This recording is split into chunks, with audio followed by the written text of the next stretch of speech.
Hello friends, നമ്മളെല്ലാവരും ഈ സന്ധ്യയ്ക്ക് ഒരുങ്ങിക്കെട്ടി എങ്ങോട്ടാണെന്നല്ലേ? നമ്മളെല്ലാവരും ഓച്ചിറ അമ്പലത്തിൽ ചെറുപ്പ് കാണാൻ പോവാണ്. അതാണ് നമ്മുടെ വീട് റോഡ് സൈഡിലായതുകൊണ്ട് തന്നെ സന്ധ്യ ആയത് കാരണം നമ്മൾ ബസ് സ്റ്റാൻഡിലേക്ക് നടന്നില്ല. സന്ധ്യയൊക്കെ ആകുമ്പോൾ നമുക്ക് ഫാസ്റ്റ് ആണെങ്കിലും ബസ്സാണെങ്കിലും നമുക്ക് റോഡ് സൈഡിൽ നിർത്തി തരും. പ്രത്യേകിച്ച് സ്ത്രീകളാണെങ്കിൽ കൂടി നമുക്ക് കൊല്ലം ഫാസ്റ്റാണ് കിട്ടിയത്. നമ്മൾ കൊല്ലം ഫാസ്റ്റിൽ കയറി ഒരു 3/4 മണിക്കൂർ എടുത്തു കാണും. അങ്ങനെ നമ്മൾ നേരെ ഓച്ചിറ അമ്പലത്തിലെത്തി. അമ്പലത്തിലാണെങ്കിൽ നല്ല തിരക്കുണ്ടായിരുന്നു. നല്ല തിരക്കെന്ന് വെച്ചാൽ നല്ല തിരക്ക്, ഒത്തിരി കച്ചവടക്കാരും ഒക്കെ ഉണ്ടായിരുന്നു. അങ്ങനെ നമ്മൾ കച്ചവടക്കാരെ ഒന്നും മൈൻഡ് ചെയ്തില്ല, നേരെ അമ്പലത്തിലേക്കാണ് പോയത്.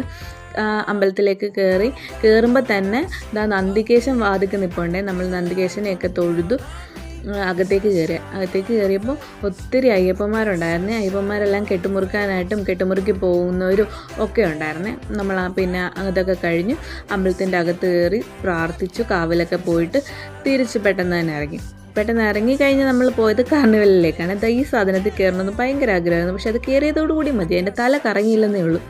അങ്ങനെ ഇറങ്ങി ഒരു കുലുക്കി സർബത്തൊക്കെ കുടിച്ചിട്ട് നമ്മൾ നേരെ ഫുഡ് കഴിക്കാൻ പോയിട്ട് തിരിച്ച് നമ്മൾ ബസ്സിൽ കയറി വീട്ടിലേക്ക് പോയി. അപ്പോൾ ഇത്രയേ ഉള്ളൂ ഇന്നത്തെ വീഡിയോ ഇഷ്ടപ്പെട്ട എല്ലാവരും ചാനലൊന്ന് ലൈക്ക് ചെയ്യുക, ഷെയർ ചെയ്യുക, സബ്സ്ക്രൈബ് ചെയ്യുക. അപ്പോൾ ഇത്രയേ ഉള്ളൂ.